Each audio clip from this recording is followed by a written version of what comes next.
Nepal museum एसोसिएसनका सल्लाहकार पुरुषोत्तम रवचन श्रेष्ठज्यूले अनुरोध गर्दछु।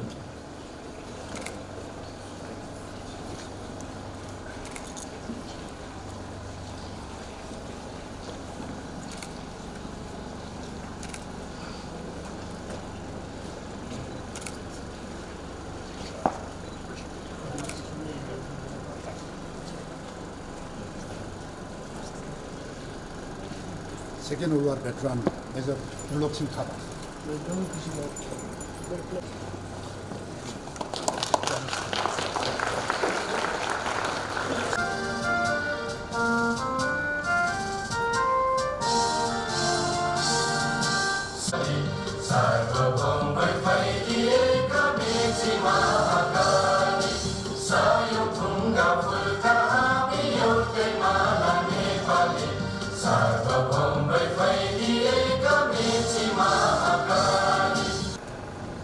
आदरणीय अतिथिवृन्द, नमस्कार, गुड आफ्टरनुन। प्रथम विश्वयुद्ध समाप्तिको 100 वर्ष पूरा भएको अवसरमा प्राय विश्वभरका मुलुकहरूमा यो युद्धको सम्झना गरेको पाइन्छ। गत वर्षको नोभेम्बर 11 तारिकको दिन न्युजिल्यान्डको वेलिङ्टन स्थित पापा भन्ने स्थानको समुद्री किनारमा न्युजिल्यान्डको आर्टिलरी सेनाले 100 तोप पड्काएर यस युद्धको सम्झना गरेको पनि मैले अवलोकन गर्न अवसर पाएको थिएँ। यसै सन्दर्भमा आज नेपाल म्युजियम एसोसिएसनको संयोजकत्वमा नेपाली सेनाको पूर्ण सहयोगमा नेपाली सेना यस प्रथम विश्वयुद्धमा सहभागी भएको 100 वर्ष पूरा भएको अवसरमा आज यो कार्यक्रमको आयोजना गरिएको छ। सर्वप्रथम यहाँहरू सबैलाई आइकम नेपाल च्याप्टर अर्थात् इन्टरनेसनल काउन्सिल अफ म्युजियमको नेपाल च्याप्टरको अध्यक्ष र नेपाल म्युजियम एसोसिएसनको वरिष्ठ उपाध्यक्षको हैसियतले म पूर्व सहायक रथी विजय कुमार शाही यहाँहरू सबैलाई स्वागत अभिवादन अर्पण गर्दै आजको यस कार्यक्रम शुभारम्भ गर्ने अनुमति चाहन्छु। हामीले आज यहाँ आसन ग्रहणको कुनै कार्यक्रमलाई अगाडि बढाएका छैनौँ। यद्यपि आजको यस कार्यक्रमको सभापतिमा नेपाल म्युजियम एसोसिएसनका वरिष्ठ सल्लाहकार तथा पूर्व उपकुलपति प्राध्यापक डाक्टर त्रिरत्न मानन्दरज्यूले गर्नुहुनेछ र आजको प्रमुख अतिथिमा नेपाली सेनाका प्रधान सेनापति महारथी श्री पूर्णचन्द्र थापाज्यू हुनुहुन्छ। अन्य उपस्थित सम्पूर्ण महानुभावहरू र British defence एटाची colonel Richard Goodman लगायत सम्पूर्ण व्यक्तित्वहरू हाम्रा आदरणीय अतिथिको रूपमा हामी स्वागत अभिवादन गर्दछौँ। आजको यस कार्यक्रमको थीम प्रथम विश्वयुद्धमा नेपाल सम्झना र समीक्षा रहेको छ। अब सानो मौन धारणको कार्यक्रम रहेको छ। प्रथम विश्वयुद्धमा भाग लिई वीरगति प्राप्त गरेका नेपाली सैनिक र अन्य विदेशी सेनाका सैनिकहरू समेतको सम्झना र सम्मानको लागि आधा मिनेट आफ्नो स्थानमा उभिएर सम्मान प्रकट गरिदिनु हुन म हार्दिक अनुरोध गर्दछु।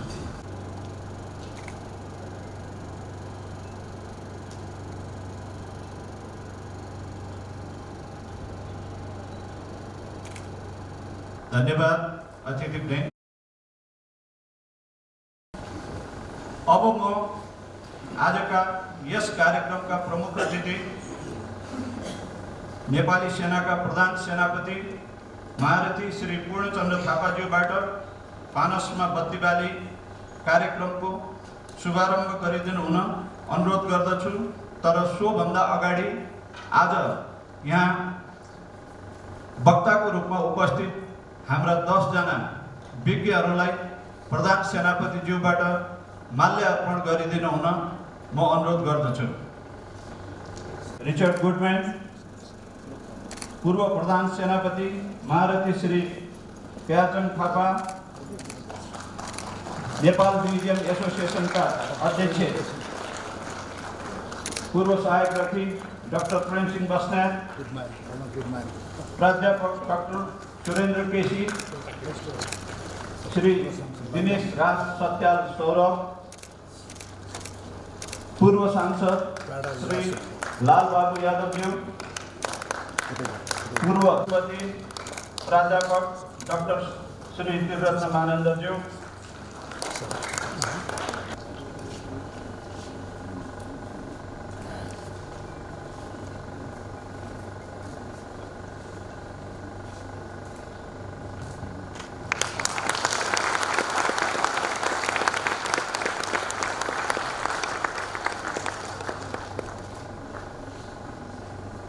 युद्ध समाप्त भएको 100 वर्षगाँठको अवसरमा आयोजित यस कार्यक्रमका सभापतिज्यू, कार्यक्रममा सहभागी विभिन्न प्राज्ञिक संस्थाका उपकुलपतिज्यूहरू, प्राध्यापक, लेखक एवं पूर्व प्रधान सेनापतिज्यूहरू,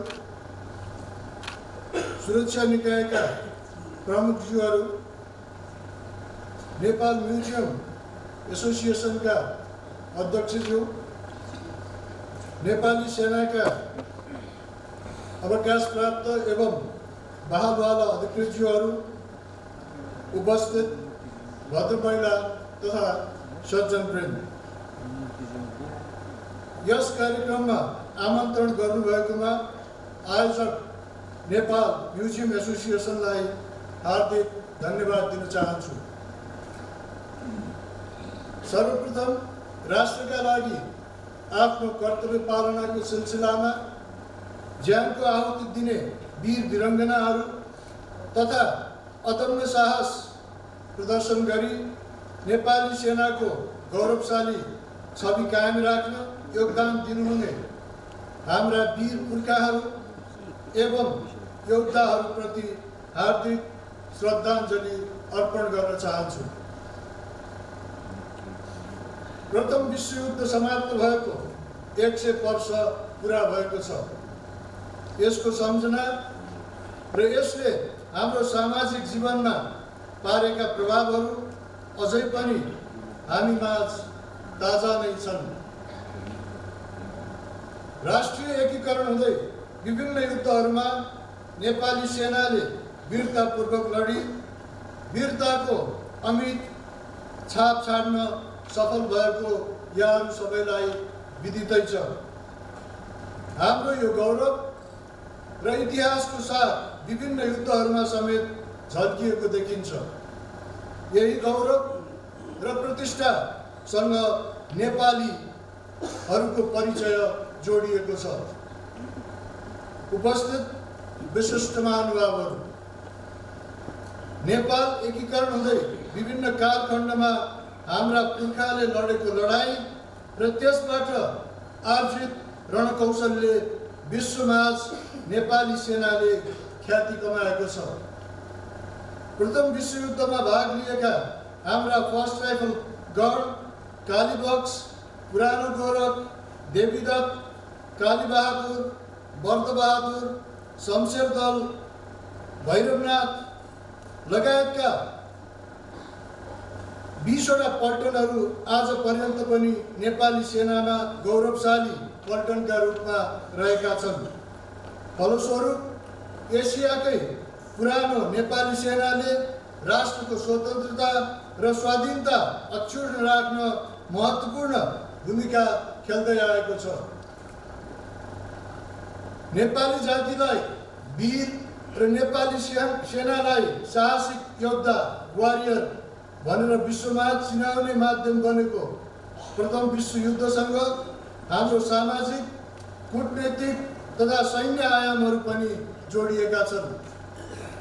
करिब 14,000 नेपाली सैनिकले भाग लिएको त्यस विश्वयुद्धमा हाम्रा पूर्वजहरूले बिरानो भूमिमा समेत साहसपूर्वक लडेका थिए। आजभन्दा 100 वर्ष अगाडि मित्र राष्ट्रहरूलाई आवश्यक आर्थिक, सैन्य, खाद्यान्न लगायतका सहयोग उपलब्ध गराउने नेपाली इमान आज पनि हाम्रो परराष्ट्र नीतिको एउटा महत्त्वपूर्ण पाटो बनेको छ। नेपाललाई यो अवसर र आधार विश्वयुद्धहरूले नै दिएको हो। युद्धहरू प्राय दुःखद र मानव सभ्यताका लागि पीडादायक हुन्छन्, तथापि यसका परिघटनाहरूले हामीलाई धेरै सकारात्मक पाठ पनि सिकाइरहेका हुन्छन्। उपस्थित विशिष्ट महानुभावहरू, युद्ध लड्ने क्रममा हासिल गरेका रणकौशल, हात हतियारको व्यवस्थापन र प्रयोग, बन्दोबस्ती, फौजको मिलाप, अनुशासन, एकत्वपन, सामूहिक भावना लगायतका अति महत्त्वपूर्ण सैनिक गुणहरू प्रथम विश्वयुद्धबाट हामीले आर्जन गरेको सम्पत्ति हो। नेपाली सेनाको युद्ध लड्ने क्षमता र साङ्गठनिक विकासमा प्रथम विश्वयुद्धको महत्त्वपूर्ण भूमिका रहेको छ। यस बारेमा आजको यस कार्यक्रममा थप छलफल र अन्तर्क्रिया हुनेछ भन्ने मैले विश्वास लिएको छु। गोर्खा फौजका रूपमा परिचित र साहसको पुञ्जका रूपमा चिनिएको नेपाली फौजले संसारका विभिन्न स्थानमा प्रदर्शन गरेको वीरता र नेपाली सैनिकहरूले पाएको अन्तर्राष्ट्रिय वीरता पदक र सम्मानहरू यसका उदाहरणहरू हुन्। विश्वयुद्धहरूमा लडेर आर्जन गरेको ख्याति र पहिचानलाई नेपाली सेनाले आज पर्यन्त अन्तर्राष्ट्रिय क्षेत्रमा निरन्तरता दिँदै आएको छ। विभिन्न द्वन्द्वग्रस्त राष्ट्रहरूमा शान्ति सैनिकका रूपमा नेपाली सेनाले विश्व शान्तिमा महत्त्वपूर्ण भूमिका खेल्दै आएको छ।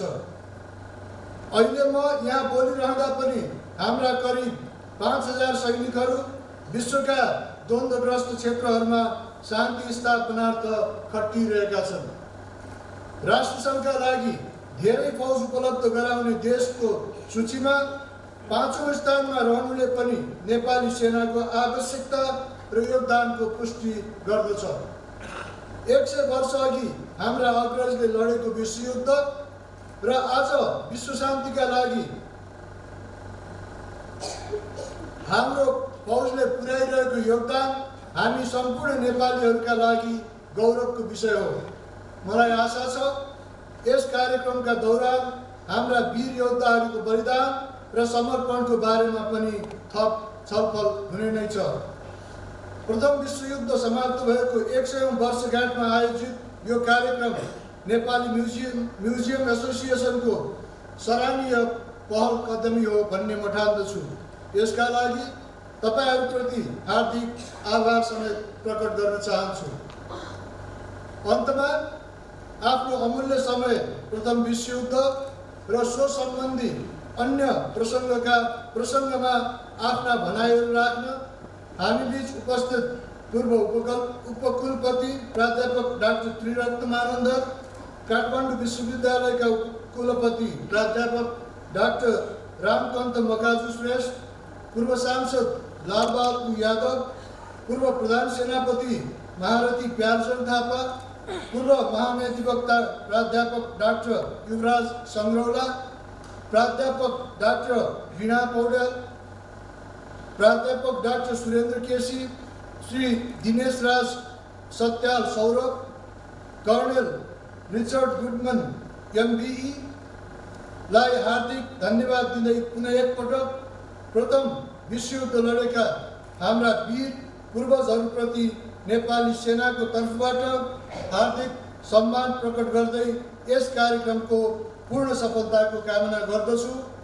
त्यसैगरी नेपाल म्युजियम एसोसिएसनका अध्यक्ष अवकाश प्राप्त सहायक श्री प्रेमसिंह बस्नेतज्यूलाई पनि कार्यक्रम आयोजनाका लागि विशेष रूपमा धन्यवाद ज्ञापन गर्न चाहन्छु। आजको यस विशेष कार्यक्रमको अन्तसम्म यहाँहरूसँगै रहने उत्कृष्ट इच्छा हुँदाहुँदै पनि म काठमाडौँ बाहिर जानुपर्ने पूर्व निर्धारित कार्यक्रमको कारणबाट मैले यहाँहरूबाट बिदा लिनुपर्ने भएकोले म यहाँहरूसँग विशेष रूपमा माफी माग्न चाहन्छु।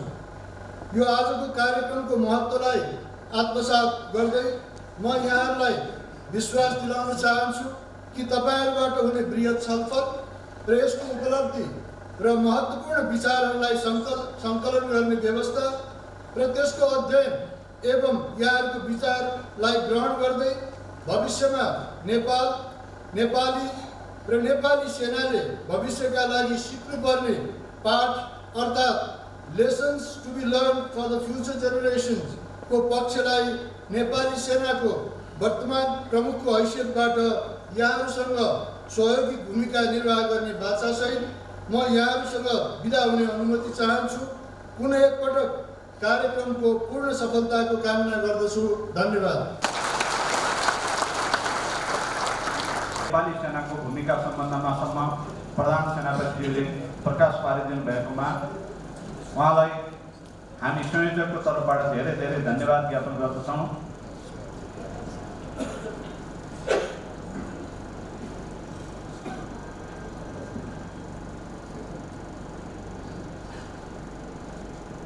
केही राष्ट्रहरूको बीच आपसी मनमुटाव र वैमनस्यताको कारण 28 जुलाई 1914 देखि युरोपमा प्रारम्भ भएको जुन युद्ध थियो त्यही युद्ध पछि गएर विश्वयुद्धको रूप धारण गर्यो र जसलाई प्रथम विश्वयुद्धको नामले हामी चिन्छौँ। यस युद्धमा करिब 70 मिलियन अर्थात् 7 करोड फौजको सहभागिता रहेको थियो। यस भयानक युद्धमा करिब 79,11,000 सैनिकहरूको मृत्यु भएको थियो भने 2 करोड 13 लाख सैनिकहरू घाइते र हराइरहेका थिए।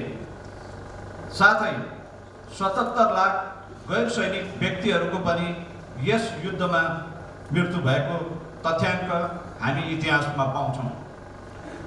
यो महासमर 4 वर्ष 3 महिना र 14 दिन सञ्चालन भएर 11 नोभेम्बर 1918 को दिन समाप्त भएको थियो। प्रथम विश्वयुद्ध संसारकै लागि राजनीतिक, आर्थिक, सामाजिक, सांस्कृतिक र सैनिक क्षेत्रमा एक कोसीढुङ्गा साबित भएको भन्ने मानिआएको छ। नेपालको लागि भने यो युद्ध झनै महत्त्वपूर्ण छ। यस युद्ध पश्चात नेपालले विश्वमा स्वतन्त्र र सार्वभौम राष्ट्रको मान्यता पाएको तथ्य यहाँहरू सबैलाई जगजाहेरै छ। अब हामी हाम्रो प्रस्तुतिकरणको कार्यक्रमलाई अगाडि बढाउँछौँ। प्रस्तुति कार्यक्रम अगाडि बढाउनुभन्दा अगाडि म यहाँ प्रस्तुतिकरण दिनुहुने विज्ञज्यूहरूलाई सानो निवेदन गर्न चाहन्छु। आजको यो कार्यक्रम एक विशुद्ध ऐतिहासिक प्राज्ञिक विषय कार्यक्रम भएको हुनाले प्रस्तुतिकरणको क्रममा यहाँहरूबाट राष्ट्रको राजनीतिक विषयमा टीका टिप्पणी नगरी प्राज्ञिक ढङ्गबाट आजको विषयको सन्दर्भमा मात्र आफ्नो धारणा राखिदिनु हुन म प्राज्ञज्यूहरू प्रस्तुतिकरण दिनुहुने विज्ञज्यूहरूमा हार्दिक अनुरोध गर्दछु।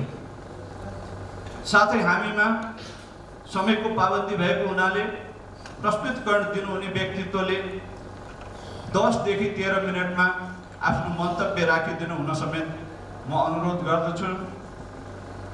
यहाँहरूले अन्यथा नलिनु होला।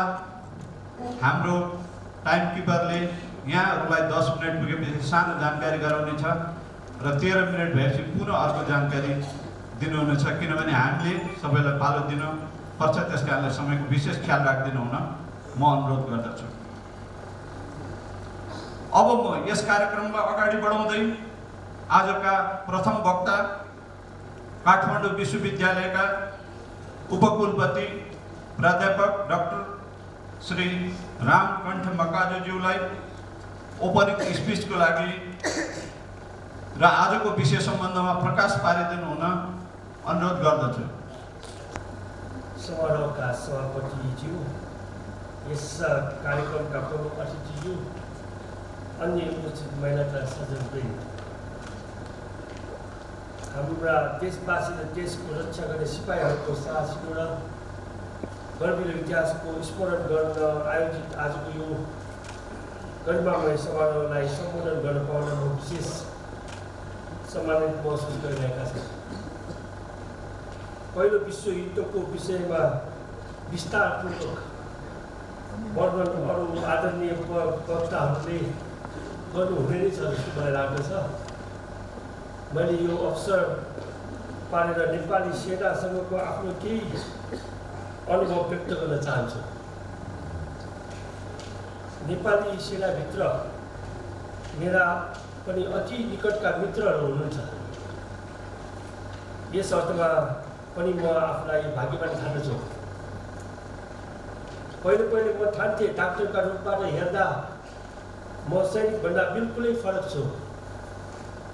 मैले कहिले बन्नु छोडेको छैन र तपाईँहरूको जस्तो शानदार वर्दी लगाएको पनि मैले कहिले छैन। मेरो एकमात्र युनिफर्म भनेको डाक्टरको सेतो कोट नै थियो र भिरेको तकमा भनेको स्टेथोस्कोप मात्रै थियो। यस आधारमा हेर्दा हामी वास्तवमै धेरै फरक रहेछ, तर हामी धेरै अर्थमा समान पनि छौँ। 15 वर्ष विदेशमा बिताएर नेपाल फर्कँदा मसँग गरिबहरूको उपचार गर्न उच्च गुणस्तरको अस्पताल बनाउने एउटा सपना थियो। त्यस बेलाको मेरो युद्ध भनेको आफू विरुद्ध उठेका शङ्काहरू नै थियो। मेरो बटालियन, मसँग भएका बटालियनमा आफ्ना समुदायका साथीहरू, सहकर्मीहरू र शुभचिन्तकहरू थिए। हामी सबैसँग भएको ज्ञान र सिप नै मेरो मूल खजाना र शक्ति थियो। प्रिय मित्रहरू, तपाईँहरू मै पनि हामी डाक्टरहरूको जस्तो कोमल मुटु छोपिएको छ। अरूको निस्वार्थ सेवामा समर्पित हुने आत्मा पनि छ। तपाईँहरूको हरेमा हामीले हाम्रा जस्तै प्रतिबद्धता, साहस, समर्पण र मानवताप्रतिको प्रेम देखेको छु। तपाईँहरूको मस्तिष्कमा समाज र देशलाई शान्ति, मेलमिलाप र सह-अस्तित्वतर्फ दोहोऱ्याउने फराकिलो सोच र विद्वता छ। तपाईँहरूले अगाउने कडा अनुशासनमा हामीले चिकित्सा पेसाको जस्तो पद्धति देखेको छु। हामी दुवैको पेसामा गल्ती, कमजोरीका लागि कुनै स्थान छैन, किनभने हाम्रो हातमा हजारौँ मानिसको जीवन रहन्छ। त्यसैले तपाईँहरूले अनुमति दिनुहुन्छ भने आज म यो भन्न चाहन्छु कि कुनै विशेष युनिफर्म नपरे पनि हामीसँग एउटा सिपाही जस्तै हृदय र शिर छ। कुनै विशेष तकमा नबिरे पनि एउटा लडाकुको जस्तो समर्पण र प्रतिबद्धता छ। यस मातृभूमिको अमन चैन र शान्तिका लागि बलिदान दिने हाम्रा वीर पुर्खाहरूको स्मरण गर्दा हामी मानवताको सेवा गर्ने हाम्रो प्रतिबद्धता पनि मनन गरौँ। आजको विश्वमा व्याप्त समस्याको विरुद्ध मैदानमा होइन, मानिसको मन र मस्तिष्कमा लडाइँ लड्नुपर्छ। हामीले गरिबी, अशिक्षा र असमानता जस्ता शत्रुहरूसँग भिड्नु छ। यो सङ्घर्ष शिक्षा, सेवा र अवसरको सृजनाबाट मात्र सम्भव छ। यसका लागि ब्यारेक र कक्षा कोठाका सीमाहरूभन्दा बाहिर निस्केर सहकार्य गर्नुपर्ने हुन्छ। नेपाली सेनाका मित्रहरूले 2072 सालको भूकम्पपछि धुलिखेल अस्पताल र काठमाडौँ विश्वविद्यालय पुर्याएको सहयोग मैले भुलेको छैन। हामीले हजारौँ मानिसहरू उद्धार सँगसँगै गऱ्यौँ। अब पनि त्यही सोच र उत्साहले सहकार्य गरौँ। अहिले हामीले देखिरहेको र भोगिरहेको विकट भनेको देशवासीका लागि अवसरहरूको अभाव हो। हाम्रा अधिकांश युवाहरू अहिले युद्धको मैदानमा भन्दा विदेशी मरुभूमिहरूमा ज्यान गुमाइरहेका छन्। त्यसैले शिक्षा र उद्यमशीलताका माध्यमले देशभित्रै नयाँ अवसरहरू सृजना गर्न सँगै जुटौँ। परम्परागत सीमाहरूबाट बाहिर निस्केर कसरी नयाँ कामहरू गर्न सकिन्छ भन्ने खोजी सँगसँगै गरौँ।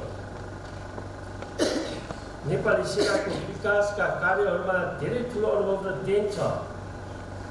आउँदा दिनहरूमा स्वास्थ्य र शिक्षामा पनि अझ थप सहकार्य गरौँ। सन्ततिको सुखद भविष्य निर्माणको आशा गर्दै प्राण दिएका सिपाहीहरूप्रति सच्चा श्रद्धाञ्जली दिने हो भने हामी उनीहरूले देखेका भविष्यको सपना साकार गर्न सँगै जुटौँ। प्रसिद्ध अमेरिकन जर्नल डगलस मैकआर्थरले एकपल्ट भनेका थिए, old soldiers never die, they just fade away. अर्थात् अग्र सिपाहीहरू कहिले मर्दैनन्, उनीहरू बिस्तारै अदृश्य मात्रै हुन्छन्। हो, उनीहरू जुन र तारा जस्तै अदृश्य हुन्छन्, तर आफ्नो निस्वार्थ बलिदानबाट घाम उदाउने प्रत्याभूति दिएर मात्रै विलीन हुन्छन्। धन्यवाद। रामकण्ठ मकाजुज्यू, उहाँले अहिलेको परिस्थितिमा युद्धको मैदानभन्दा अशिक्षा र गरिबीसँग लड्नुपर्छ भन्ने जुन ज्वलन्त हाम्रो जस्तो देशको वस्तुस्थितिमाथि चित्रण गर्नुभएको छ र नेपाली सेनाले गत 2072 सालको भूकम्पमा पुर्याएको सहयोगको सम्बन्धमा प्रकाश पार्नुभयो। त्यस्तै सोल्जर्स नेभर डाई भन्ने जुन युक्ति अमेरिकन जेनरलले भन्नुभएको थियो, त्यसलाई उहाँले पुनः परिभाषित गरेर सेनाको मनोबललाई उच्च राख्ने किसिमको जुन मन्तव्य दिनुभयो, त्यसको लागि एकपटक फेरि म हार्दिक धन्यवाद ज्ञापन गर्दछु।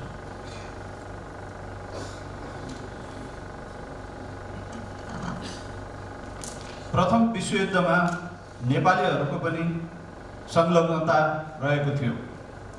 नेपालले हजारौं नवयुवकहरूलाई विभिन्न प्रलोभन दिई अंग्रेज सरकारको गोर्खा फौजमा भर्ना हुन करिब 8000 युवाहरूलाई पठाएको थियो। त्यसबेला अंग्रेजको गोर्खाली सेनामा रहेर करिब 2 लाख नेपालीहरूले युरोपका विभिन्न युद्धहरूमा सहभागी भएका थिए। सोमध्ये करिब 20,000 गोर्खाली सैनिकहरू घाइते तथा सयौं सैनिकहरूको मृत्यु समेत भएको थियो।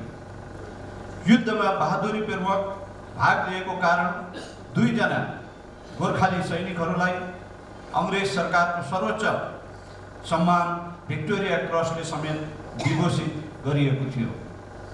यसबाहेक करिब 2000 गोर्खाली सैनिकहरूले जुन अंग्रेजको तर्फबाट युद्ध मैदानमा भाग लिएका थिए, उहाँहरूले यस युद्धमा बहादुरीपूर्वक लडे बापत अंग्रेज सरकारको सर्वोच्च सम्मानहरू प्राप्त गरेका थिए। यसै प्रसङ्गलाई मध्यनजर राख्दै म कार्यक्रमलाई पुनः अगाडि बढाउँछु।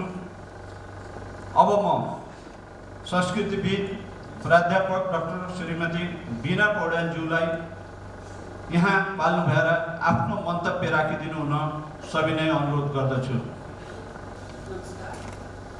सर्वप्रथम यस सभालाई र यस सभामा उपस्थित सबैलाई नमस्कार गर्छु र यस सभाका सभा अध्यक्षको अनुमतिद्वारा मलाई दिएको विषयमा केही शब्द बोल्छु।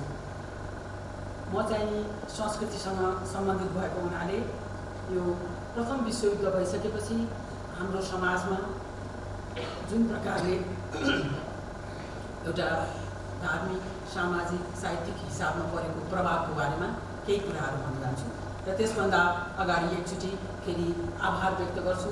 मैले यति राम्रो एउटा सभाकक्षमा आएर जसरी नेपाल म्युजियम एसोसिएसनले एउटा मलाई जुन एउटा मौका आज प्रदान गरेको छ, त्यसको लागि आभार व्यक्त गर्छु। र यसमा के भन्न चाहन्छु भने हामीले जस्तो केही कुराको पनि कुनै कुराको लागि केही कुरा बोल्नुभन्दा अगाडि हामी जहिले पनि हामी इतिहासको, संस्कृतिको विद्यार्थीले प्रमाणको कुरा गरिराखेका हुन्छौँ। अब हामी जहिले पनि 2टा प्रमाणको कुरो धेरै जस्तो गर्छौँ। हाम्रो संस्कृतिको यो अन्वेषण उत्खनन गर्दा पनि एउटा पुरातात्विक प्रमाण र अर्को साहित्यिक आर्कियोलोजिकल सोर्स र लिटरेरी सोर्स भन्ने 2टा प्रमाणको कुरा गरिराखेका हुन्छौँ। त्यही प्रमाणको आधारमा आजसम्म विभिन्न चिजहरू जति लेखिए, त्यसपछि लेखिएका कुराहरू, इतिहाससँग सम्बन्धित कुराहरू, संस्कृतिका, धर्मका विभिन्न कुराहरू, त्यही आधारमै समाजमा थुप्रै साहित्यहरू लेखिराखेका छन्। तर कतिचोटि के भइराखेको हुँदो रहेछ भनेदेखि कति चिजहरू एउटा निश्चित समय नपुगिकन सत्य कुरा, तथ्य कुरा बाहिर नआउने रहेछन्। त्यसकारण कतिचोटि युद्धका कुराहरू पनि कुन पक्षबाट लेखिए, कसले लेख्यो, कुन तरिकाले लेख्यो र कुन समयमा लेखियो, त्यो अनुसार पनि हामीले त्यसको मूल्याङ्कन गर्नुपर्ने हुन्छ। र प्रथम विश्वयुद्धले पनि हुन त युद्ध भन्ने बित्तिकै हामी सबैलाई थाहा छ जुनसुकै कुराको प्राप्तिको लागि भए पनि त्यो कुनै अर्थको हिसाबले, भूगोलको हिसाबले अथवा अरू कुनै पहिचानको हिसाबले पनि कुनै पनि युद्धको परिणाम कहिले पनि राम्रो हुँदैन। हामीले हाम्रो धार्मिक ग्रन्थहरू हामीले पल्टायौँ भने पनि महाभारत, रामायण सबैमा जसरी युद्ध भएका छन् त्यो युद्धभन्दा अगाडि जहिले पनि शान्तिको लागि प्रयत्न गरेको छ। रामायणको प्रसङ्गमा पनि विभिन्नचोटि राम र रावणको युद्धमा जब युद्ध हुनुभयो त्यो युद्ध हुनुभन्दा अगाडि शान्तिको लागि रामले पनि विभिन्न प्रयत्नहरू गर्नुभएको छ। त्यसै गरिकन महाभारतमा पनि थुप्रैचोटि श्रीकृष्णले युद्ध हुनुभन्दा अगाडि युद्ध आवश्यक देखे पनि युद्ध हुनुभन्दा अगाडि थुप्रै प्रयत्नहरू गरेर शान्ति। त्यसकारण जहिले पनि सम्झिनुपर्ने कुरा एउटा महत्त्वपूर्ण कुरो चाहिँ के छ भने जहिले पनि युद्धले चाहिँ त्यसका जति हामीले त्यसको परिणामहरू हेर्छौँ त्यो सधैँ चाहिँ एकदम भयावह नै हुन्छ। प्रथम विश्वयुद्धको पनि हामीले जति पनि पुस्तकहरू पल्टाउँछौँ त्यस बेलाका थुप्रै भीमबहादुर पाण्डेले लेख्नुभएको, अरू विदेशी राइटरहरूले लेख्नुभएको, हाम्रा इतिहासका थुप्रै प्राध्यापकहरूले लेख्नुभएको थुप्रै पुस्तकहरू छन्। त्यो सबै पुस्तक पल्टाइसकेपछि प्रथम विश्वयुद्धमा जसरी हामी नेपाली सेनाहरू घुमिनु पर्यो, एउटा हामी कहाँ उखान छ नि जस्तो कुनै घर बालिसकेपछि खरानीको के दुःख भनेको जस्तै त्यसमा हामीले धेरै कुराहरू गुमायौँ। त्यसबाट प्राप्त गरेका चिजहरू चाहिँ साह्रै थोरै छन् र लामो समयसम्म आजसम्म पनि एउटा परिवारमा जुन विखण्डन भएर बसेको छ र धेरैचोटि यो चिठी पत्रको ओहोरो दोहोरो गर्ने सन्दर्भमा धेरै इतिहासका पत्रहरू पल्टाउँदाखेरि त्यसमा बबर शमशेरले पनि चन्द्र शमशेरलाई जुन त्यो बेलाको सेनाहरूको अवस्थाहरूको बयान गर्नुभएको छ। कतिचोटि हामीले त्यो पत्रहरू पढ्न पनि सक्दैनौँ।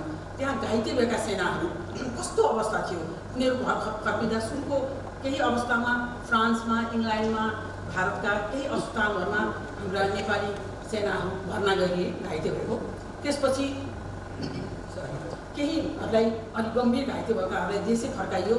कस्तो अवस्थाको थियो भनेर उहाँले त्यहाँ वर्णन गर्दाखेरि आँखाहरू निस्केको, यो ढाडहरू भाँचेको, त्यसपछि शरीरको जसरी वर्णन गर्नुभएको छ त्यो वर्णन सुन्दाखेरि त्यो वर्णन पढ्दाखेरि पनि पढ्न सकिने। अनि उहाँले त्यो त्यहाँ पनि भाव विभोर गरेर लेख्नुभएको छ युद्धले र यो परिस्थितिमा मानिसलाई कुन अवस्थामा ल्याउँदो रहेछ भनेर। र त्यही क्रममा त्यस्ता थुप्रै पुस्तकहरू छन् जसमा कि यस्ता त्यो बेलाको युद्धको चिजहरू ल्याइएको छ। अब एउटा समाज खुल्ला भयो, हामीले धेरै प्रथम विश्वयुद्धपछि हाम्रो त्यो बेलाको समाज अलिकति जस्तो भनौँ राजनैतिक हिसाबले पनि एउटा एकतन्त्रीय हामी शासन भइराखेको र अरू धार्मिक हिसाबले पनि हामी धेरै हिसाबमा चाहिँ धर्मलाई नाम दिएर हामीका धेरै कुरीतिहरू पनि भइराखेका थिए।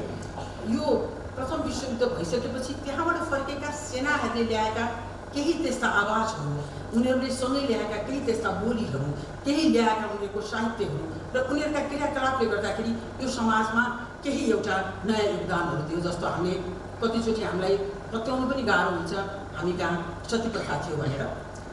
एउटा श्रीमानको मृत्युमा एउटा पत्नीले जिउँदै जलेर मर्नुपर्छ भन्ने कुरो कतिचोटि पत्यार पनि लाग्दैन। यो चाहिँ अलिकति बढाएर भनिएको हो कि जस्तो लाग्छ। तर हाम्रो समाजमा धेरै अगाडिदेखि यो प्रयत्न गर्दा गर्दै पनि यो रोकिएको थिएन। चन्द्र शमशेरको समयमा चाहिँ जसरी एउटा सती प्रथा उन्मूलन भयो, त्यो सती प्रथा उन्मूलन हुनुको पछाडि चाहिँ जस्तो भनौँ एउटा केही न केही रूपमा यो प्रथम विश्वयुद्ध पछिको जुन एउटा उताबाट फर्केर आइसकेका हाम्रा वीर सिपाहीहरूको एउटा देन पनि छ। उनीहरूले समाजमा पश्चिमी समाज कस्तो छ त भनेर उनीहरूले त्यो बेलामा बताएका कुराको पनि दिन्छ। दासत्व मोचन जुन बेलामा कलिया प्रथा भनिन्थ्यो त्यो मोचन पनि यसको एउटा अरू विश्व कुन अवस्थामा कहाँ पुगिसक्यो, हामी कुन अवस्थामा छौँ त भनेर एउटा त्यो बेलामा आजको जस्तो सशक्त मिडिया थिएन, सञ्चारका क्षेत्रहरू थिएनन्, हामी धेरै पछाडि थियौँ 100 वर्ष अगाडिको समाज हुँदाखेरि। त्यसले गर्दाखेरि कतै केही भएको घटना बुझ्नको लागि त्यो व्यक्ति त्यही पुगेर फर्केर आइसकेपछि मात्रै उनले वर्णन गरेको कुराबाट हामीले जान्नुपर्ने सिक्नुपर्ने हुन्थ्यो। त्यही अवस्था यो प्रथम विश्वयुद्धपछि पनि हाम्रो समाजमा हामीले पाएका धेरै सुधारका क्रमका कुराहरू छन्। त्यो कुरा चाहिँ प्रथम विश्वयुद्धमा सहभागी भएका सिपाहीहरूले फर्केर आइसकेपछि त्यसलाई हामीले त्यो योगदानको हिसाबले दिनुपर्ने हुन्छ। अब त्यही प्रसङ्गमा मैले केही किताबहरू पल्टाउने हेर्ने क्रममा चाहिँ नि हुन चाहिने यो जस्तो भनौँ थुप्रै इतिहासका पुस्तकहरू छन्। मैले एउटा चन्द्र शमशेरको युरोप यात्रा भनेर त्यो चाहिँ प्रसङ्गवश मेरो नै जिजो हजुरबुवा, मेरो हजुरबुवाको पनि बुवा, उहाँ गोर्खापत्रसँग सम्बन्धित हुनुहुन्थ्यो। त्यो बेलामा चाहिँ नि सम्पादक भन्ने शब्द प्रयोग गरिँदैनथ्यो, एडिटरको राय भनेर लेख्ने चलन रहेछ। उहाँले त्यो कलम लेख्नुहुन्थ्यो र चन्द्र शमशेर बेलायत गइसकेपछि यो युरोप यात्रा भन्ने किताब उहाँले लेख्नुभएको छ। त्यो किताबमा त्यो हुन चाहिँ अब यो प्रथम विश्वयुद्ध र त्यसमा 7-8 वर्षको अगाडिको प्रसङ्ग हो यो। तर त्यो बेलामा युरोप कस्तो थियो त, हाम्रो नेपाली समाज कस्तो थियो, हामी कस्तो अवस्थामा थियौँ, हामी कहाँ कुन अवस्थाले एउटा श्रीमान मर्दा सती पठाइन्थ्यो अथवा एउटा मानिसलाई पशुतुल्य व्यवहार गरेर कसरी दासको रूपमा लिइन्थ्यो, त्यो अवस्थाको वर्णनमा त्यो बेलामा चाहिँ नि त्यो किताबमा युरोप यात्रामा 4वटा जस्तो च्याप्टर भनिन्छ। त्यसमा काण्ड लेखेको छ, प्रस्थान काण्ड, लन्डन काण्ड, प्यारिस काण्ड, समुद्र काण्ड भनेर। प्यारिस काण्डमा चाहिँ नि त्यस बेलाको फ्रान्सको, प्यारिसको, त्यसपछि इफेल टावरको कुरा गरेको छ। कस्तो एउटा लिफ्ट भनेको कस्तो हुँदो रहेछ, एउटा लिफ्टको यन्त्रमा हामी त्यो बेलामा यो अवस्थामा थियौँ, नेपालमा कस्तो अवस्था थियो र त्यहाँ चाहिँ कस्तो थियो भनेर लेख्नु भएको छ। उहाँको 2 लाइन मैले यसमा त्यो एउटा पढेर सुनाउँछु, त्यो बेलाको सोसाइटी कस्तो थियो भनेर, र उहाँको चाहिँ प्यारिसमा कस्तो थियो लिफ्टको भनेर त्यहाँ बयान गरेको छ 2 लाइन।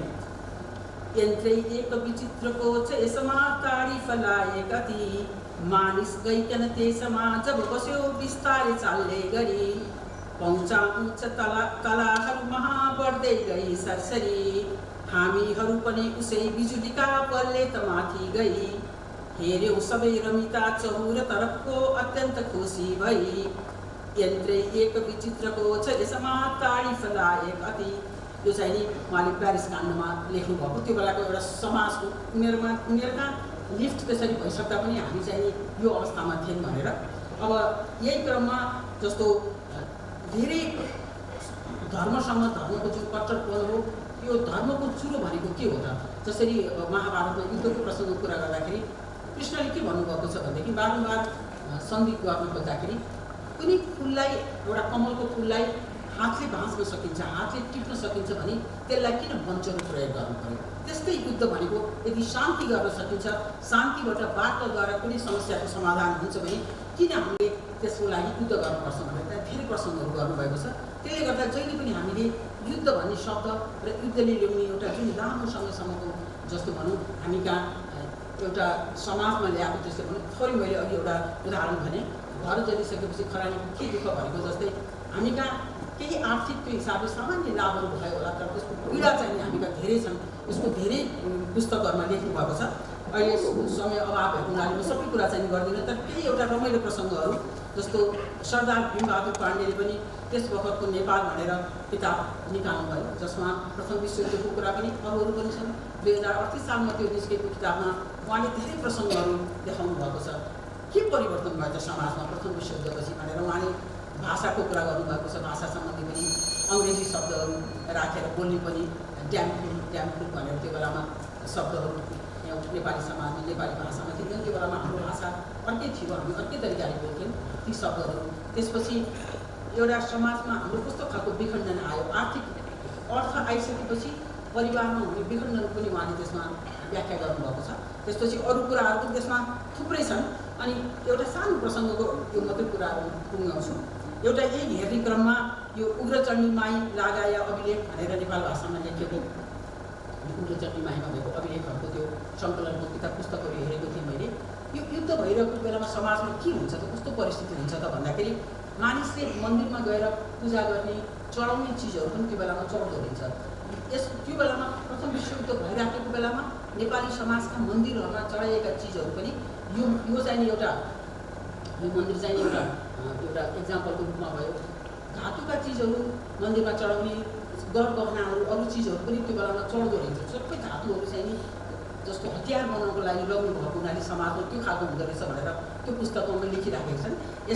यस्ता थुप्रै कुराहरू छन् जसले गर्दाखेरि युद्धको कुरा गर्दाखेरि हामीले जहिले पनि भनौँ न, युद्धभन्दा शान्ति चाहिने बेस हो भन्ने कुरो जहिले पनि सम्झिनुपर्छ। किनभने हरेकचोटि आज जुन हामी समाजमा बसिराखेको छौँ, हामीले हरेक पलको लागि यो सिक्नुपर्ने र त्यस बेलाको हुन्छ। सुरुमै हामीले सबैप्रति आदर सम्मान व्यक्त गरिसक्यौँ। हाम्रा वीर गोर्खाले आज पनि हामी विश्वको लागि एउटा भनौँ न सगरमाथाको देशको रूपमा, बुद्धको देशको रूपमा चिनेको जस्तै वीर गोर्खालीको रूपमा चिनेको छौँ। त्यो हाम्रो पहिचान चाहिँ त्यही युद्धहरूसँग जोडिएको छ।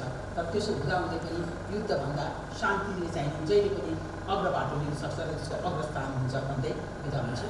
नमस्कार। धन्यवाद प्राध्यापक डाक्टर श्री बिना पौडेलज्यू। उहाँले युद्धभन्दा शान्तिमै जोड दिनुभएको छ। कुनै पनि युद्धभन्दा अगाडि त्यहाँ शान्तिको प्रयास हुन्छ भन्ने कुरा माथि प्रकाश पार्नुभयो, जुन ज्यादै सत्य हो। प्रथम विश्वयुद्धको बेलामा पनि यस्तै भएको थियो। यहाँहरू सबैलाई अवगत नै हुनुपर्छ, तर त्यस प्रयास, शान्तिको त्यो प्रयास सफल नभएर प्रथम विश्वयुद्ध हुनु पुग्यो।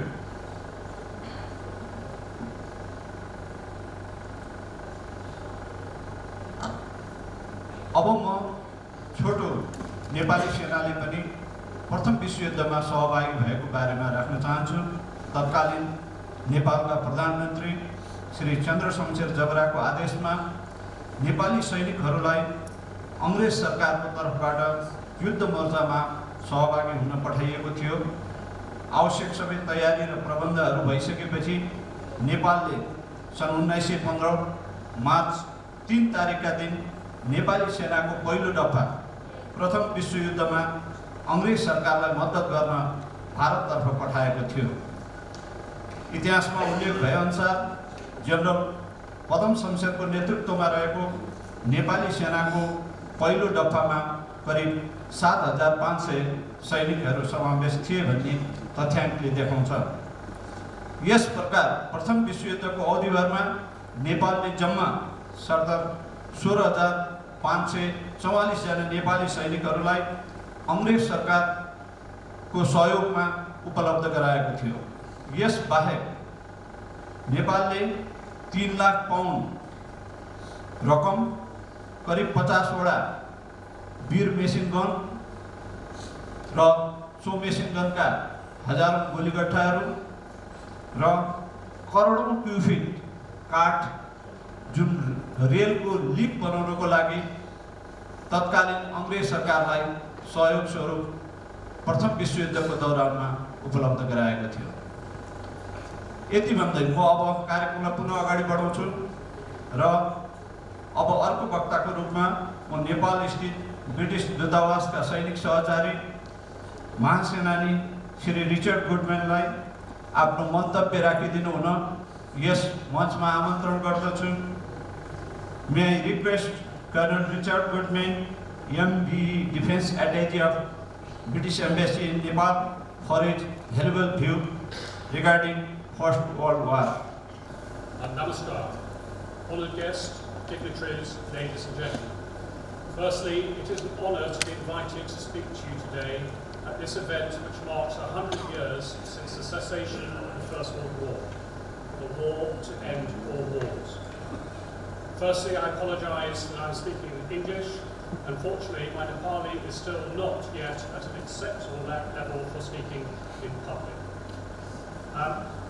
In researching the question, to what extent was the First World War a milestone in Anglo-Nepal relations, I've used European source documents, which what seem to present one side of the story. I would be very interested to hear views from a Nepali perspective later. I will first lay out some of the history as the background and then bring out some broad conclusions. I must add that these are personal conclusions rather than an official statement, so I would like you please to respect this position. After the end of the Anglo-Nepalese War, 1814 to 1816, the signing of the Treaty of Sugali relationship between Nepal and the British Raj was recorded as somewhat difficult.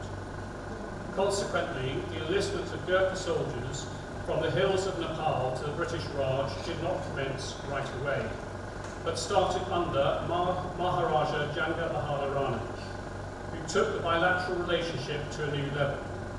Notably, he deployed his soldiers south to assist the British in India on some critical occasions. It is fair to say that the Maharaja became a staunch friend of Britain throughout his reign. He was said to be admirer of Queen Victoria and once undertook a month-long trip to Britain. The bilateral relationship further flourished under Maharaja Chandra Shamsha Rana, who visited the UK in 1908 and was hosted by the newly crowned King George V in a historical visit. King George V subsequently returned to Nepal in 1911 to be hosted by the Maharaja. It was during that visit when King George V decreed that Gurkhas would be eligible to the Victoria Cross. Until then, the highest decoration for valour, for that of a Gurkha soldier, was the Order of Merit. Gurkhas would eventually win 2 Victoria Crosses in the First World War. Just before the start of World War I in 1914, it is believed that there were around 20,000 men serving in 10 Gurkha rifle regiments, each with 2 battalions, and they formed 8% of the Indian Army. As the World War started, more than twice that number were recruited from Nepal, with the full support of Maharaja Chandra. Many people came down from the hills to join in both combatant and non-combatant roles. During the course of the war, the numbers are thought to have exceeded 100,000 people, out of a total population of 10 million in Nepal at that time. Additionally, some 16,544 soldiers came from the Nepalese army, including soldiers from the Maharaja's personal bodyguard. They were sent from Nepal to the northwest frontier and to garrisons in India, so that they could release the regular forces there to fight overseas. However, before they could be sent overseas, one more favour from the Maharaja of Nepal was needed. The First World War marked a significant deployment away from South Asia for the Hindus, soldiers. And the soldiers from Nepal were forbidden to cross the Kalapani, as the sea was known, except with special dispensation of a Pani Pati, purification ritual. Maharaja Chaitra Samsha Rana arranged for the supreme religious authority, the Raj Guru, for this dispensation to be granted to all of the Gurkhas going overseas, and with the approval of the Nepalese government, the matter was resolved. During the First World War, the number of Gurkha rifle battalions grew to 33.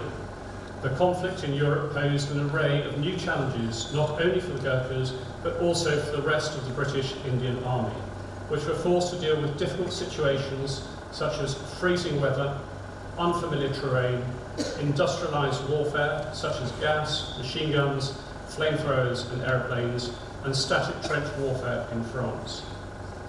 When Britain initially declared war on Germany on the 4th of August 1914, the only trained troops available to come to Britain's aid were from the Indian Army. Nepal immediately offered its support. Incredibly, 6 Gurkha battalions were facing the Germans in the trenches of northern France by the end of October 1914. The conflict zone was known as the Western Front. Notably, it is on the Western Front that Rifleman Kubir Thapa of the 2nd Battalion of the 3rd Gurkha Rifles won the first Victoria Cross for Gurkhas in the Battle of Luz between the 25th and 26th of September.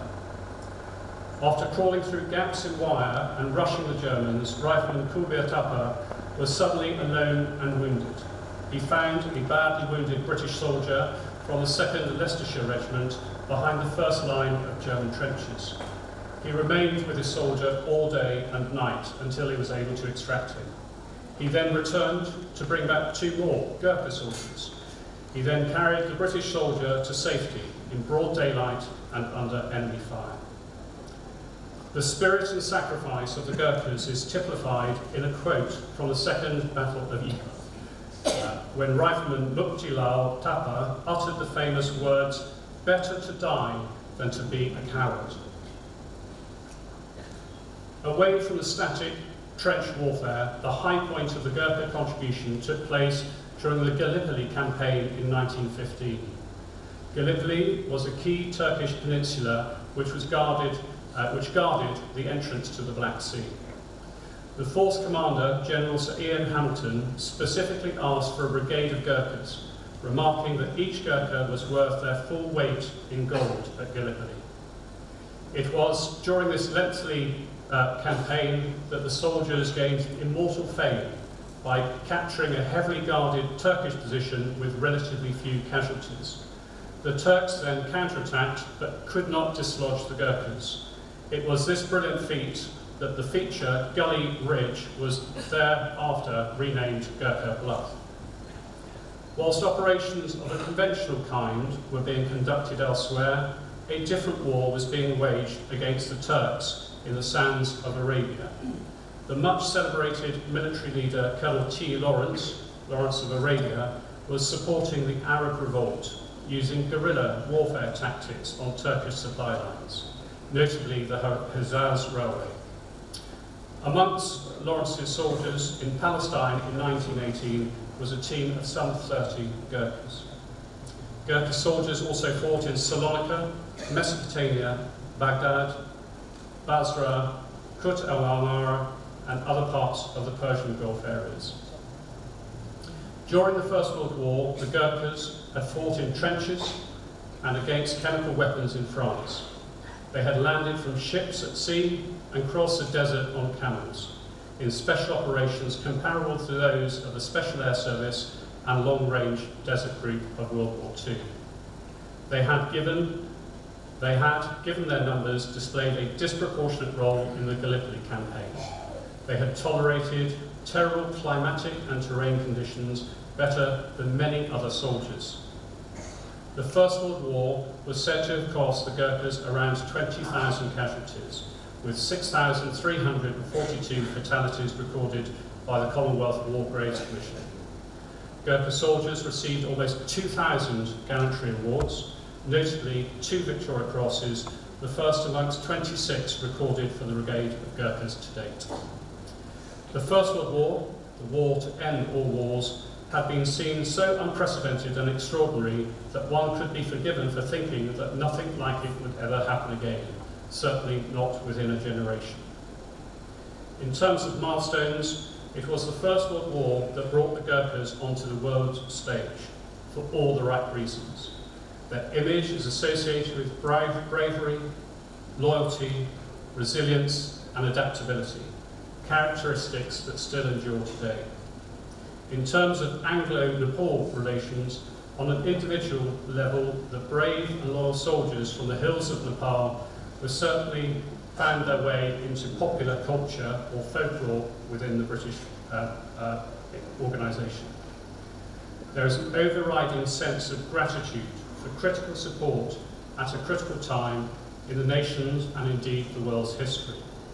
It is notable that, as a result of the 2015 earthquake in Nepal, the British public donated over £87 million to support the relief effort, the largest sum ever gathered in a similar appeal in the UK. I think this demonstrates how positively the British people view Nepal and the affection and high regard in which the people of Nepal are still regarded several generations on. For me, the most significant and enduring aspect of the relationship is something less tangible. It is the mutual respect between both our nations at both diplomatic and military levels. Our shared history of side-by-side service in the face of great adversity is one of the bedrocks of our relationship. It is a relationship which has both strength and depth. In conclusion, in the 200-year strong relationship between our countries, I believe the quote of 100 years ago by Professor Sir Ralph Turner, who fought as a captain in the 2nd and 3rd Gurkha Rifles, still resonates strongly today. Bravest of the brave, most generous of the generous, never had a country more faithful friends than you. Thank you for your attention. Daniela. Your deliberation is really good. उहाँले नेपाल र अङ्ग्रेजको सम्बन्ध र नेपाली फौजले विभिन्न स्थानमा प्रथम विश्वयुद्धको दौरानमा भाग लिएको सम्बन्धमा प्रकाश पारिदिनु भयो। त्यसको लागि एकपटक फेरि कर्नेल साहबलाई म धन्यवाद ज्ञापन गर्न चाहन्छु।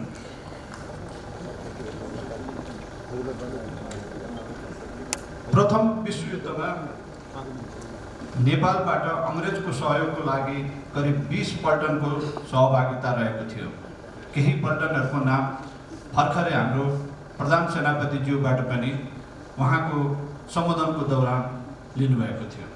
यी पल्टनहरू बढी सङ्ख्यामा काबुल र देहरादुनमा तैनात रहेका थिए प्रथम विश्वयुद्धमा सहभागी हुन जाने नेपाली सैनिकहरूलाई सन् 1915 मार्च 1 तारिकको दिन टुँडीखेलमा आयोजित विदाई समारोहमा तत्कालीन प्रधानमन्त्री चन्द्रशमशेर स्वयंले अफिसरहरूलाई फुलको माला र सिपाहीहरूलाई सिन्दुर अक्षताको टीका लगाइदिएर विदाई गरेका थिए। प्रथम विश्वयुद्धमा सेना पठाउन नेपालले त्यसबेला 5,55,800 रुपैयाँ खर्च गर्नु परेको थियो। अब म सम्बोधनको क्रमलाई पुनः अगाडि बढाउँछु। अब म पूर्व प्रधान सेनापति महारथी श्री रवचन थापाज्यूलाई आफ्नो मन्तव्य राखिदिनु हुन सविनय अनुरोध गर्दछु। Chairman of today's program, distinguished guests, ladies and gentlemen. It is indeed an honor for me to have the opportunity to say a few words on Pratham Vishwayuddha Nepal Samjana ra Samiksha on the occasion of the 100th anniversary of end of the First World War and Nepal Army's participation. I'd also like to thank Nepal Museum Association, especially its chairman, Brigadier General Dr. Prem Singh Basnet, for organizing this program. The war is not just about victory and defeat. It is the ultimate test of a soldier, a unit, an army, and a nation. It is not just about bravery and gallantry or words, but also about the sacrifices, casualties, and sufferings. We must therefore salute those that have fought with valor, but also remember those that lost their lives. In more than 2.5 centuries of glorious history, starting with the Unification War led by King Prithviraj Shah, Nepal Army has successfully fought in many wars, including the First World War, the Second World War, and recently it took part in the counter-insurgency operations within the country. As the then Chief of the Army Staff, I shared the joys of our soldiers in the battles they won and their sorrow in some we lost. The Second Battle of Kara was a turning point and hence historical. Many were awarded Nepal Tara in this campaign. I salute them. But mostly I feel the pain of the family of those that sacrificed their lives for the nation. With these thoughts, I will now reflect on World War I, but first touch on the 1914-18 Anglo-Nepal War, as this was the reason why we were in the Great War. The bravery of our commanders like Amar Singh Thapa and Bhakti Thapa is legendary. But here I want to mention what a British soldier wrote in his memoir about Nepalese soldiers. I quote, "I never saw more steadiness or bravery exhibited in my life. Run they would not, and of death they seemed to have no fear, though their comrades were falling thick and thin." Impressed by such bravery, the British added a clause in the Sugoi Treaty allowing them to recruit Nepalese. 100 years later, the British and Nepalese would be fighting side by side from Asia to Europe in the First World War. The First World War started after a Serbian nationalist assassinated Archduke Franz Ferdinand, heir to the throne of Austria-Hungary. Austria-Hungary declared war on Serbia, whose ally Russia mobilized for war. The alliance system kicked in, Germany declared war on Russia, Serbia, and France. Germany then attacked Belgium, which was a neutral country. And Britain was obliged to declare war on Germany. One day before the formal declaration of war by Britain on 3rd August 1914, Prime Minister Chandra Shamsher assured the British resident that Nepal would side with the British and offered 8,000 troops. He also ordered CNC Hugh Shamsher to keep 14,000 soldiers ready. The British Emperor sent a letter to Chandra Shamsher expressing his gratitude for the interest and enthusiasm shown by Nepal to help the British government. The training and other preparations commenced. It was agreed that the British would provide weapons, allowance, and logistics, and if any soldier committed a crime, they would be tried by Nepali officers according to Nepali laws. In a farewell speech, excuse me.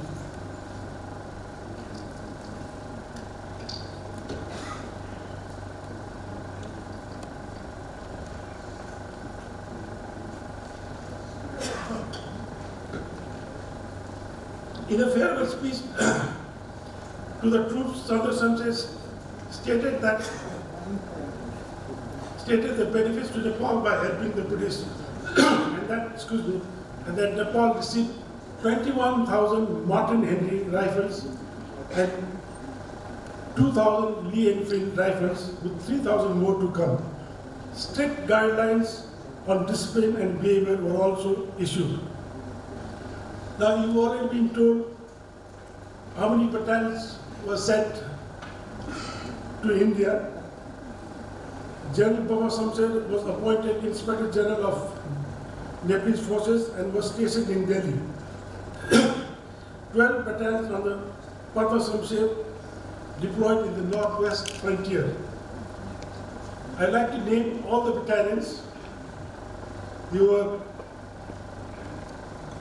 1st Rifle, Kali Box, Purana Gorak, Devidat, Shamsher Dal, Jawarjam, Pashupati Prasad, Bhairvnath, Srinath, Ramdal, Sher, Singhnath, which by the way was my battalion, which I commanded in Nepal and in Lebanon. General Tej Shamsher led the following battalions: Kali Bahadur, Bardha Bahadur, 2nd Rifle, Bhairvnath, Bairum, Mahendradal, Naya Gorak, Sabuz, and Barak, which were deployed in Dehradun. Nepalese troops relieved the British to fight in other fronts. Nepalese troops also took part in certain skirmishes in Waziristan against the Mashood tribes, where Subedar Chandra Bahadur Karki of 1st Rifle received an MC, which was the first for a Nepali. The Nepalese troops performed extremely well, and they were expert in weapon training, in weapon handling, and mountain warfare. The British Prime Minister described Nepal's assistance as something, I quote, not founded on obligation, but upon goodwill and sympathy. Author Benita Estevez writes in her book called Gorkhas, Better to Die Than Live as a Coward. The government of Nepal realized how necessary the Gorkha soldiers were to the Allied campaign, and they made available additional Gorkha troops for service in other parts of the world. Now, you've already heard about the Gorkhas' role in Europe, so I will not repeat those again.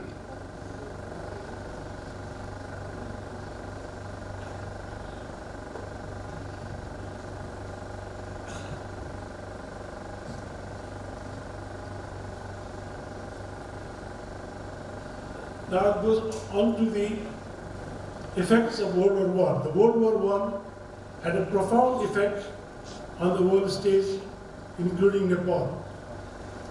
Almost all the countries of the world participated or were involved in the war. 70 million military personnel were mobilized.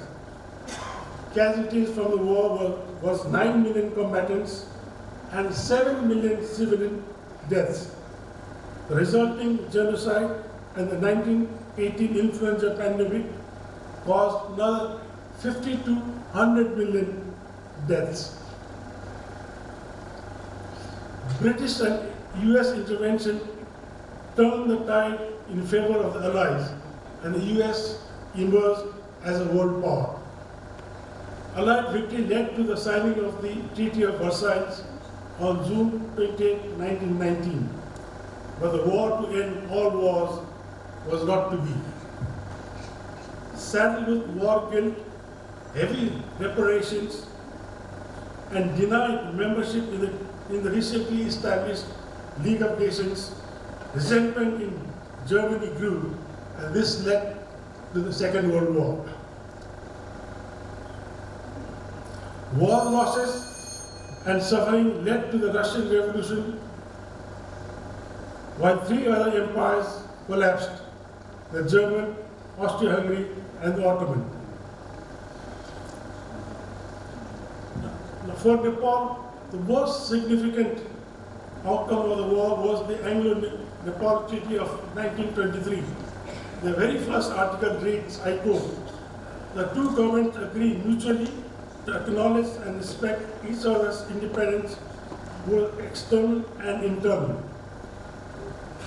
This consolidated Nepal's formal independence and legitimacy of the Rana regime.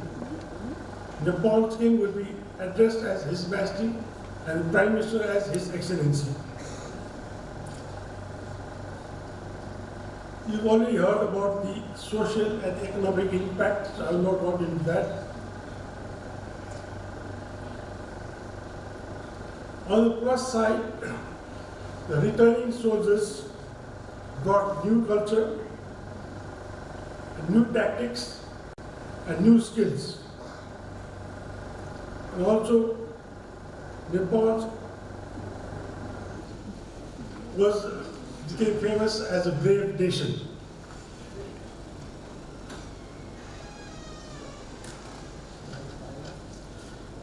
Now, in conclusion, I would say Nepal's participation in World War I, both as a Nepalese army and the Burger contingent, was substantive and commendable. It brought fame to the country and established Nepal as an independent, trustworthy ally and as a nation of brave soldiers, the bravest of the brave. I feel we need to consider how best we can remember World War I, paying tribute to those that lost their lives and honoring the brave. US and many Western countries celebrate Veterans Day and Remembrance Day. Many have war memories. Perhaps we should think in similar lines.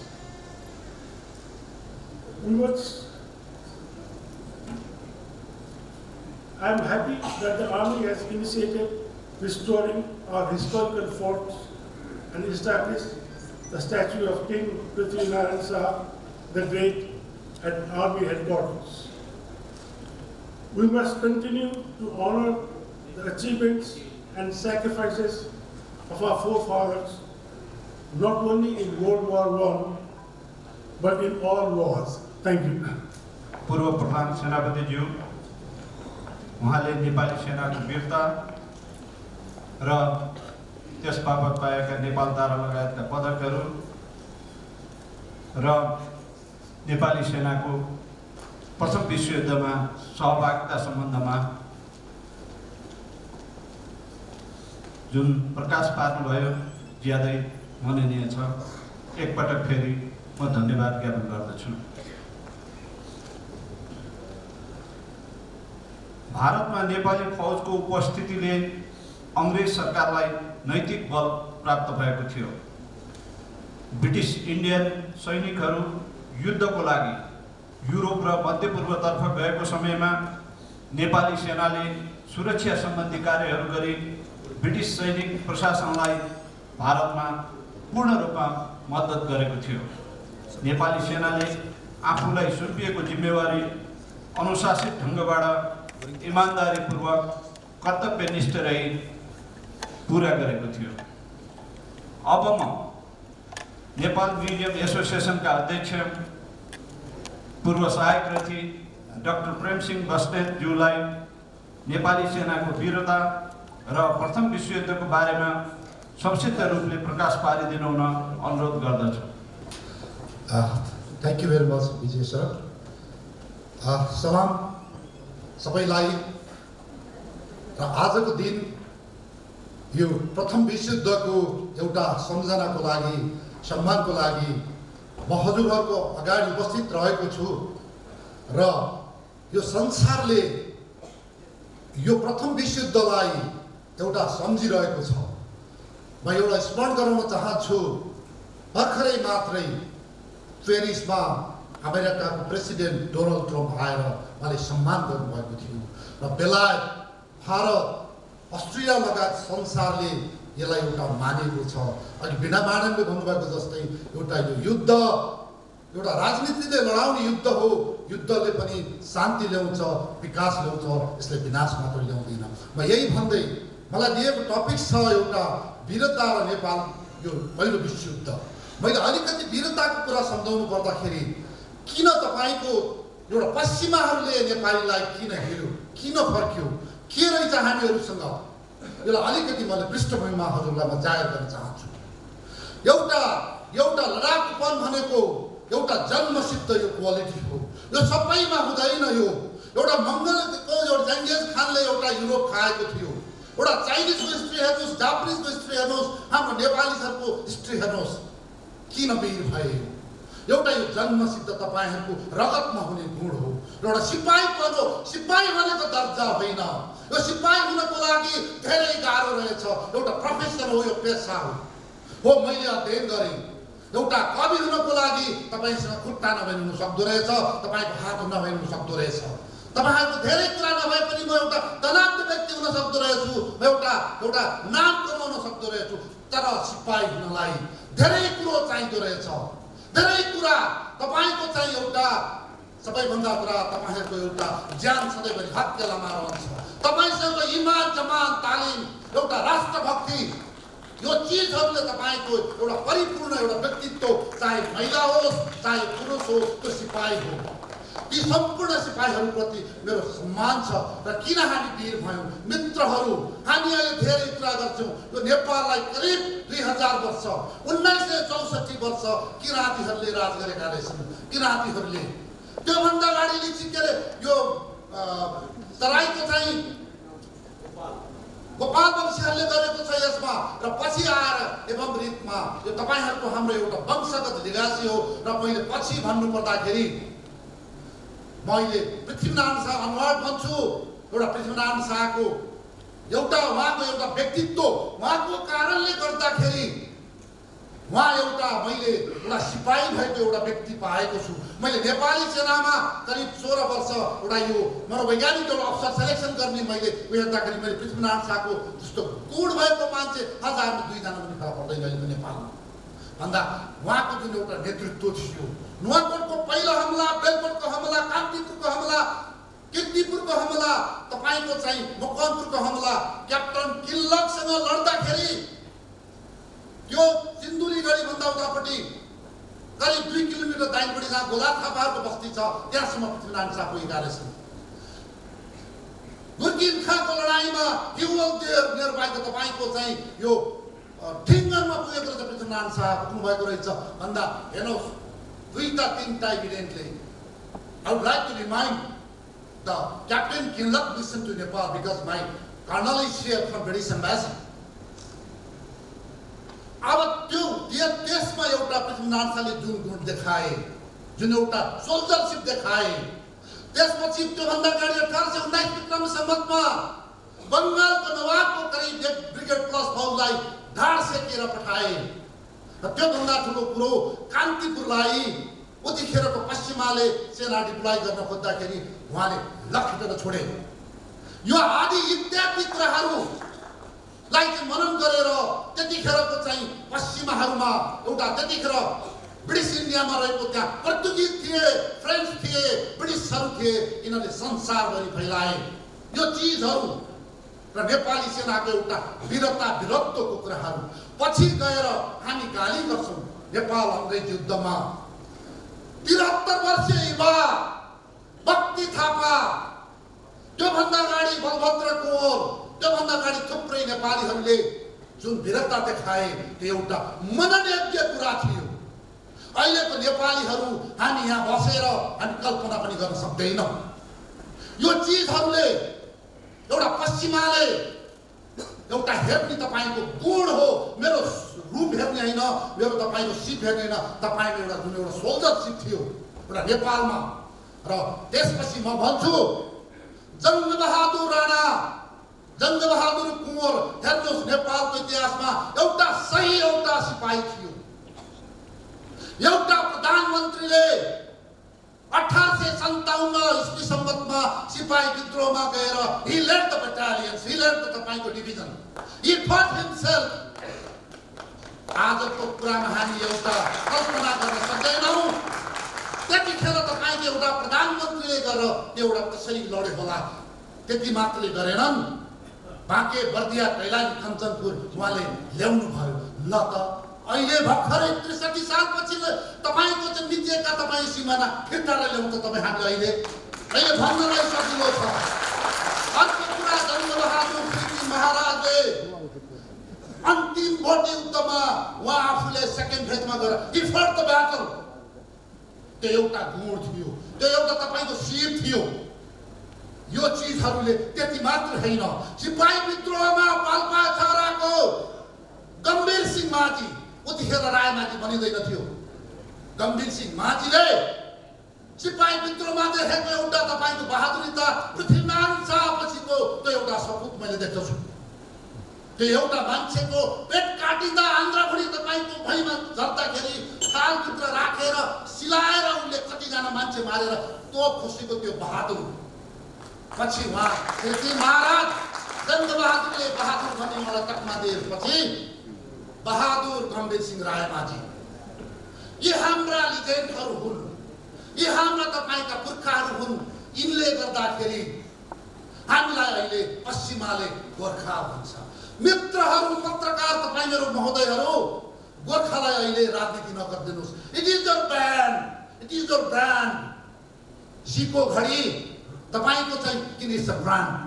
हेर्नुहोस्, यो कुनै गोर्खाको क्षेत्री होइन, यो तपाईँको केही होइन, यो इट्स अ ब्रान्ड। अहिले पनि why Europe still remember Gorkha because they prove it, they had proven it. यो एउटा तपाईँलाई दिएको विद्याबाट दिएको तपाईँको होइन, यो तपाईँको मानव डिग्री होइन। यो मैले भने एउटा सिपाही हुन के चाहिँदो रहेछ। त्यो सिपाहीले they proven on the battle ground at battle. त्यसरी पश्चिमाले हामीलाई एउटा बहादुर बनायो। यो किन भयो मेरो तपाईँको थिम हेर्नुहोस्, हाम्रो धर्मशास्त्रमा, हाम्रो तपाईँको महाभारतमा तपाईँको रामायण हेर्नुहोस्, सधैँभरि राजा राजैसँग लड्थे, मन्त्री मन्त्रीसँग लड्थे, सिपाही सिपाहीसँग लड्थे। मौरी जस्तो काम गर्ने, जहाँनिर मौरीको रानी बस्थ्यो त्यहाँ झापै सिपाही आउने। भेडाको जस्तो तपाईँको एकता हुने हो। हामीमा एउटा भेडाको गुण चाहिन्छ। किन? तपाईँको कमान्डर खरालेपछि त्यहाँ ज्यानवाला सबै खराल्छन्। त्यतिखेर एउटा भेडाले एउटा पुलबाट खराल्यो भने अगाडिको 10,000 भेडा खराल्यो। It's a ramp or that quality we needed for the soldiership. हेर्नुहोस्, उतिखेर मैले भने भन्दा हाम्रा कमान्डर किन मरे युद्धमा? पृथ्वीनारायण शाह पटक पटक किन काटे? कालुपानी किन मरे? शिवराम सिंह बस्नेत किन मरे? सुरप्रताप आँखा किन फुट्यो? भक्ति थापा किन मरे? किनभने मेरो पूर्वीय तपाईँको युद्ध कलामा कमान्डर कहिले पछाडि बस्दैन थियो, कहिले बस्दैन थियो। नेपालीकरणसम्म र यो प्रथम विश्वयुद्धभन्दा अगाडिको भारतीय सिपाही विद्रोहसम्म जङ्गबहादुर लड्दा गएको।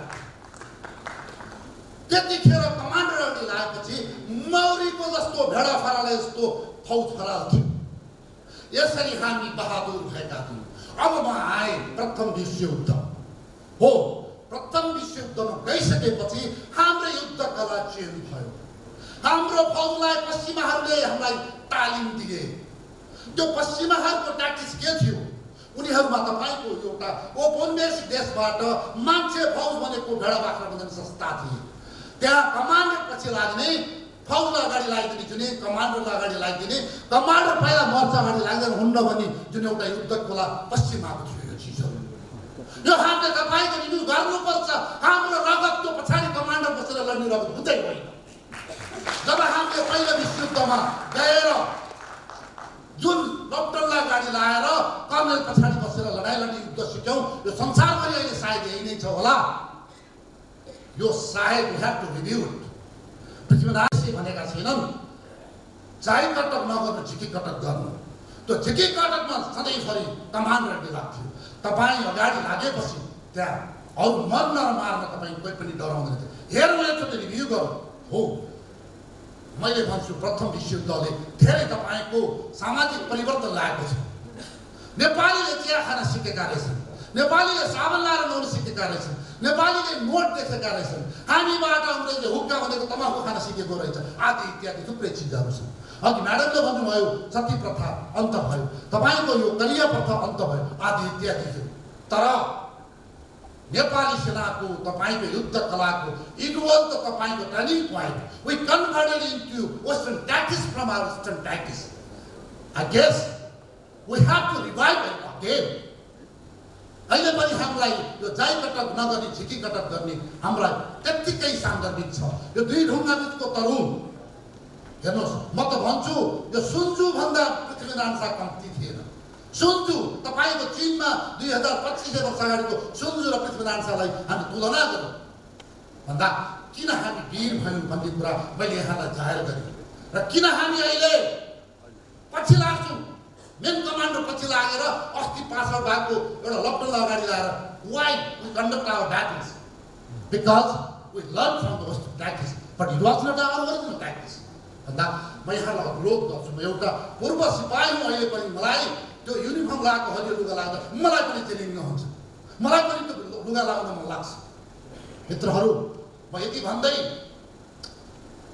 यो प्रथम विश्वयुद्ध एउटा जित्ने पक्षबाट नेपालको यत्रो 16,000 फौजहरू ब्रिटिस आर्मीको लागि नेपाल सरकारले कति तपाईँको स्वयंमा र कति जबरजस्ती लाखौँ तपाईँको युवाहरू ब्रिटिस आर्मीमा हामीले भर्ना गर्न पठाएका छौँ। लाखौँको मृत्यु भएको छ।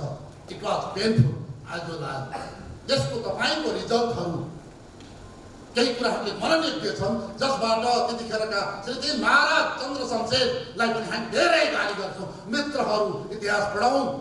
एउटा समरमा विश्व तपाईँको लडाइँमा नेपालले भाग लियो। त्योभन्दा अगाडिसम्म हामी विश्व समरमा गएको थिएनौँ। हो, जङ्गबहादुर राणाले सिपाही विद्रोहमा लगेका थियो। हाम्रो अलिकति बर हेर्नुहोस्, उहाँबाट पठाइएका त्यतिखेर करिब 20 गनहरू, त्यतिखेर त्यो गनहरू तपाईँको ब्रिटिसमा रहेनछ। तपाईँको जर्मनी त लेखेको छ त्यो चिजहरू। द्याट वाज तपाईँको भेरी सरप्राइज फर देम। हामीसँग त्यस्तो चाहिँ त्यो यहाँ टेक्निसियनहरू आर्मरहरू त्यस्तो त्यहाँ हेर्नु कति दिए के गर्ने भन्दा फर्केर आएपछि वी लर्न ट्याक्टिक्स। हामीले हतियार लिएर आयौँ र तपाईँको त्रिचन्द्र मिलिट्री हस्पिटल त्यो हाम्रो सिपाहीहरूको तपाईँको वक्ताबाट तपाईँको बनेको हो। त्यसमा नेपाल सरकारको एक सुका भएको छैन, त्यो बनेको हो। र पछि त्यो फन्डबाट एउटा चन्द्रोदय फन्ड भन्ने नेपाली सैन्य अड्डामा पछिसम्म थियो, के भएको थाहा छैन। र म भन्छु नेपालको आर्मीको तपाईँको मिलिट्री हिस्ट्रीमा एउटा it was the कल्मिनेटिङ point.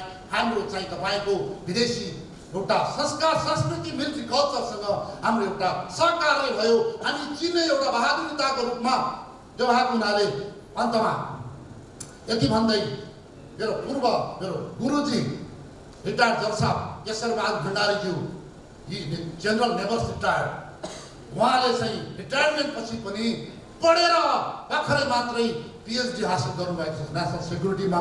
I salute you sir, congratulation general never's retired. Thank you very much.